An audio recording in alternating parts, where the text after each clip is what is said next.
जय Hind. Digital scouting में आपका स्वागत है। आज हम बेडन पावेल के 6 व्यायाम यानी BP6 एक्सरसाइज के बारे में जानेंगे। इस वीडियो में हम यह जानेंगे कि बेडन पावेल के 6 व्यायाम कौन कौन से हैं, उस व्यायाम को किस प्रकार करना चाहिए, बेडन पावेल के 6 व्यायाम करने से हमें क्या फ़ायदा बेनिफिट मिलता है, उन सभी के बारे में हम लोग इस वीडियो में जानेंगे। साथ ही साथ इस वीडियो में हम यह भी जानेंगे कि बेडन पावेल के 6 एक्सरसाइज पे हमें कोई सेशन लेने या वर्ग लेने को मिलता है तो हम किस प्रकार सेशन ले सकते हैं।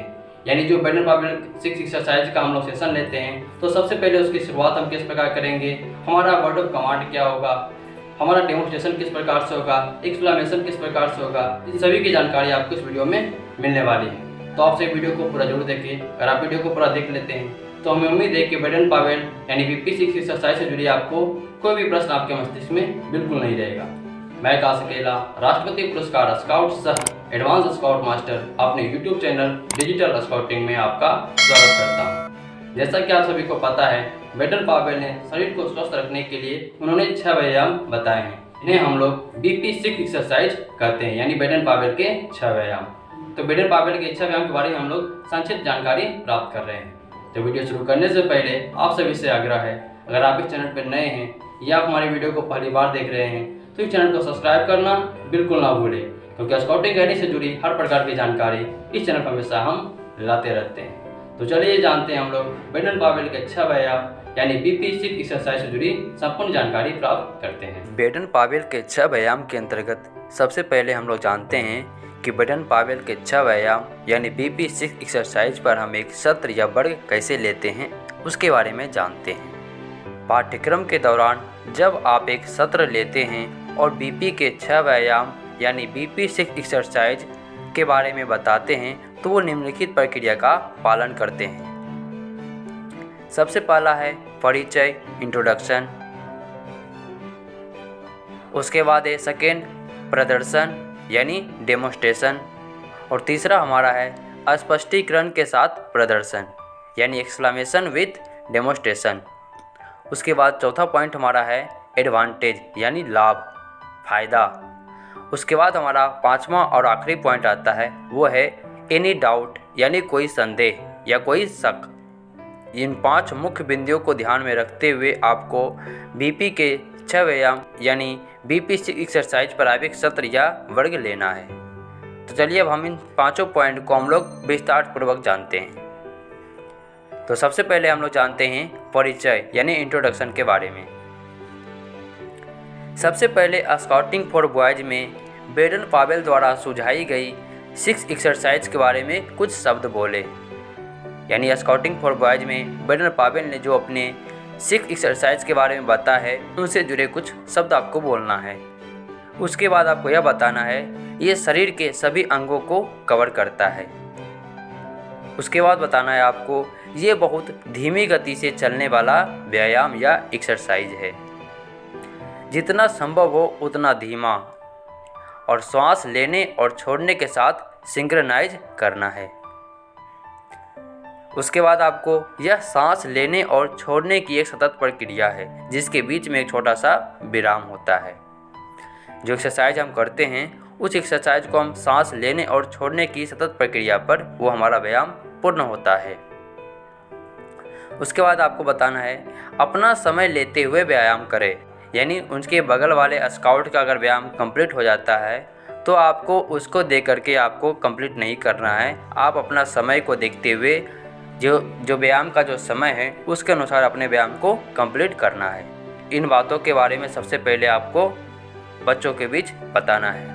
ये हमारा आता है परिचय यानी इंट्रोडक्शन में। उसके बाद हम आगे बढ़ते हैं। दूसरा हमारा है डेमोन्स्ट्रेशन यानी प्रदर्शन।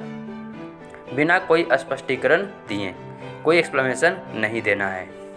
कमांड के उचित शब्दों का प्रयोग करते हुए कम से कम 3 बार व्यायाम का स्पष्ट प्रदर्शन दें। यानी बेडन पावेल के 6 व्यायाम के अंतर्गत जो कमांड आते हैं उन कमांडों के उचित शब्दों का प्रयोग करते हुए कम से कम 3 बार व्यायाम एक्सरसाइज का स्पष्ट प्रदर्शन दें। जब आप प्रदर्शन दे रहे हो तो आपको कोई भी स्पष्टीकरण नहीं देना है।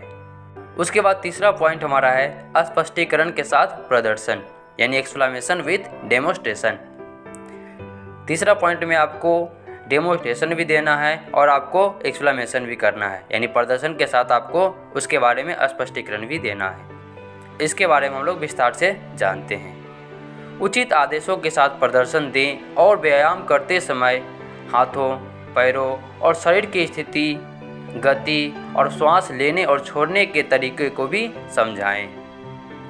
जब आप व्यायाम कर रहे हैं तो आपको व्यायाम करते समय उन व्यायाम के क्या कमांड होते हैं, उनके उचित आदेशों का प्रदर्शन दें। व्यायाम करते समय हाथ की स्थिति, पैरों की स्थिति, शरीर की स्थिति, गति और श्वास लेने और छोड़ने के तरीके को भी समझाएं।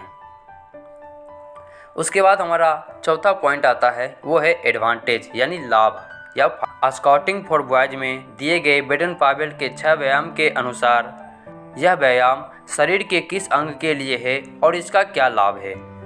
यानी बेडन पावेल के जो 6 व्यायाम हैं, उन 6 व्यायामों का क्या लाभ है तथा वो शरीर के किस अंग के लिए है, इसके बारे में आपको बताना है। उसके बाद हमारा 5वां पॉइंट होता है, वो होता है एनी डाउट यानी कोई संदेह या कोई शक। प्रतिभागियों से पूछे कि क्या उन्हें कोई संदेह है, यदि कोई हो तो उन्हें दूर करें। संदेह को स्पष्ट करने के बाद आप प्रतिभागियों को व्यायाम करने की आज्ञा दें। यदि कोई प्रतिभागियों के पास कोई डाउट रहता है तो उन डाउट को पहले क्लियर करना है, स्पष्ट करना है, उसके बाद ही आपको व्यायाम को शुरू करने की आज्ञा देना है। इन 5 पॉइंटों को आप ध्यान में रखते हुए आप बेडन पावेल के 6 व्यायाम यानी BP6 एक्सरसाइज पर एक सत्र या क्लास ले सकते हैं। अब हम इसी में आगे बढ़ते हैं और जानते हैं हम लोग वर्ड ऑफ कमांड यानी कमांड के शब्द। तो जो हम वर्ड ऑफ कमांड देते हैं उनके शब्द अलग अलग होते हैं। अगर हम हिंदी में वर्ड ऑफ कमांड दे रहे हैं यानी हिंदी में हम कमांड दे रहे हैं, यानी जो हमारा पूरा कमांड होगा वो हमारा हिंदी में होगा। अगर आप इंग्लिश में कमांड दे रहे हैं तो आपका जो पूरा कमांड होगा वो आपका इंग्लिश में होगा। तो इस चीज़ का विशेष ध्यान रखें। अगर आप हिंदी में कमांड दे रहे हैं तो आपको पूरा कमांड आपको हिंदी में ही देना है। अगर आप इंग्लिश में कमांड दे रहे हैं तो आपको पूरा कमांड आपको इंग्लिश में ही देना है। तो चलिए जानते हैं हम लोग वर्ड ऑफ कमांड यानी कमांड के शब्द के बारे में। तो सबसे पहला हमारा फॉर डेमोस्ट्रेशन। तो सबसे पहला कमांड आपको है command is for me. Hindi में से बोलेंगे हुक्म मेरे लिए, यानी यह कमांड हमारे लिए है। उसके बाद आपको आगे बढ़ना है, तब आपको सबसे पहले आपको सावधान करना है यानी अटेंशन। उसके बाद हम और आगे बढ़ेंगे तो हमारा तीसरा पॉइंट आता है BP एक्सरसाइज नंबर डैश 1 2 3 4 5 6। कोई भी व्यायाम आप एक्सरसाइज पोजीशन रेडी। हिंदी में अगर हम बोलते हैं इसको तो BP का पहला, दूसरा, तीसरा, चौथा, 5वां या 6ठा व्यायाम तैयार, ये बोलना है आपको। उसके बाद हम आगे बढ़ते हैं, जब एक्सरसाइज को शुरू करने लगते हैं तो हमारा क्या कमांड होता है उसके बारे में जानते हैं। उसके बाद हमारा कमांड होता है एक्सरसाइज बिगिन, और हिंदी में से हम बोलते हैं व्यायाम शुरू। ये कमांड करने के बाद आपका जो व्यायाम है उस प्रदर्शन को शुरू करना है। उसके बाद हमारा अगला कमांड होगा हाल्ट, या हिंदी में हम उसे बोलते हैं थम। जब हॉल्ट का कमांड होता है, जिस पोजीशन हम व्यायाम को शुरू किए थे उस पोजीशन में आपको हॉल्ट होना है यानी थम करना है। उसके बाद हमारा आखिरी कमांड होगा वो होगा रेस्ट यानी विश्राम। उसके बाद आप पार्टिसिपेट को आप कमांड करके फिर पार्टिसिपेट के लिए जो कमांड होगा उनके बारे में भी जानेंगे। तो ये जो कमांड था, ये कमांड है स्काउट मास्टर गाइड कैप्टन यानी जो ट्रेनर है जो इस BP6 एक्सरसाइज के बारे में डेमोस्ट्रेशन दे रहे हैं उनके लिए था। अब जानते हैं हम लोग कि पार्टिसिपेंट के लिए हमारा क्या कमांड होगा, पार्टिसिपेंट के लिए क्या वर्ड ऑफ कमांड होगा। सबसे पहला जो हमारा कमांड होगा कमांड इज फॉर यू, यानी हुक्म आपके लिए। पहले क्या था, हुक्म मेरे लिए, यानी कमांड इज फॉर मी। लेकिन आपके जो पार्टिसिपेंट के लिए जो हमारा कमांड होगा उसमें होगा हमारा कमांड इज फॉर यू, यानी हुक्म आपके लिए। फिर हम आगे बढ़ते हैं और हमारा अगला कमांड होता है कोर्स अटेंशन। हिंदी में बोल सकते हैं कोर्स सावधान।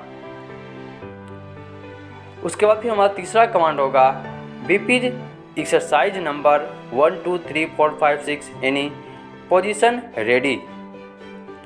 और हिंदी में अगर हम कमांड देते हैं तो हमारा होगा बीपी का डैश पहला, दूसरा, तीसरा, चौथा, पाँचवा या छठा व्यायाम तैयार।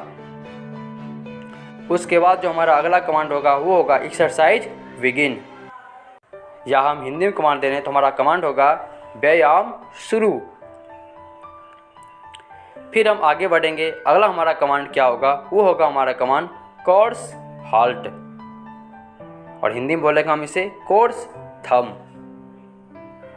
उसकी इसी प्रकार हमारा जो आखिरी कमांड होगा एक्सरसाइज के लिए वो हमारा कमांड होगा कोर्स रेस्ट, या हिंदी में उसे हम कोर्स विश्राम कहेंगे। ये जो वर्ड और कमांड है इसे हम लोग एक्सरसाइज पर जब कोई सत्र लेते हैं या पार्टिसिपेट को जब हम बीपीसी एक्सरसाइज करवाते हैं तो ये वर्ड और कमांड का यूज होता है। अब इसी से जुड़ी बीपीसी एक्सरसाइज से जुड़ी हम कुछ महत्वपूर्ण जानकारी पहले प्राप्त करेंगे। तो सबसे पहले इसमें है, कृपया याद रखें कि यह एक व्यवहारिक सत्र विशेष रूप से पीटी और ड्रिल लेते समय यह आवश्यक है वह बात न्यूनतम होनी चाहिए। यानी जब हम ये सत्र या ड्रिल कर रहे हों तो हमें बहुत कम बातें बोलनी हैं। उसके बाद हमारा दूसरा पॉइंट है, बता दें कि प्रत्येक व्यायाम 12 बार, तीसरा और चौथा व्यायाम 6 बार दाएं और 6 बार बाएं करना चाहिए। हमेशा पहले दाएं से शुरू करना है। उसके बाद अगला पॉइंट हमारा है, जब हॉल्ट या थंब कमांड दिया जाता है तो व्यक्ति को व्यायाम पूरा करना चाहिए और स्थिति में आ जाना चाहिए। अगर थंब या हॉल्ट का कमांड दिया जाता है तो अगर आप व्यायाम कंप्लीट कर रहे हैं तो सबसे पहले अपने व्यायाम को कंप्लीट करना है, उसके बाद आपको थंब या हॉल्ट करना है। फिर आगे बढ़ते हैं और हमारा अगला होता है, कोर्स में व्यायाम शुरू करने से पहले 1 या 2 मिनट के लिए 1 या 2 राउंड चलाकर वार्म अप करना बेहतर होता है। और कोर्स को उचित गठन, हाफ सर्कल, पेट्रोल फॉर्मेशन 3 या 4 में 2 हाथों की लंबाई के साथ 2 के बीच में सेट करना बेहतर होता है। यानी जब हम कोर्स में एक्सरसाइज शुरू करने से पहले 1 या 2 मिनट का हम लोग वार्म अप कर सकते हैं, या तो हम रनिंग कर सकते हैं, यानी वार्म अप एक्टिविटी पहले हमें करना है। उसके बाद आपको कोर्स को आप उचित गठन या हाफ सर्किल, पेट्रोल फॉर्मेशन 3 या 4 में 2 हाथ की लंबाई के साथ 2 के बीच में सेट करना बेहतर होता है।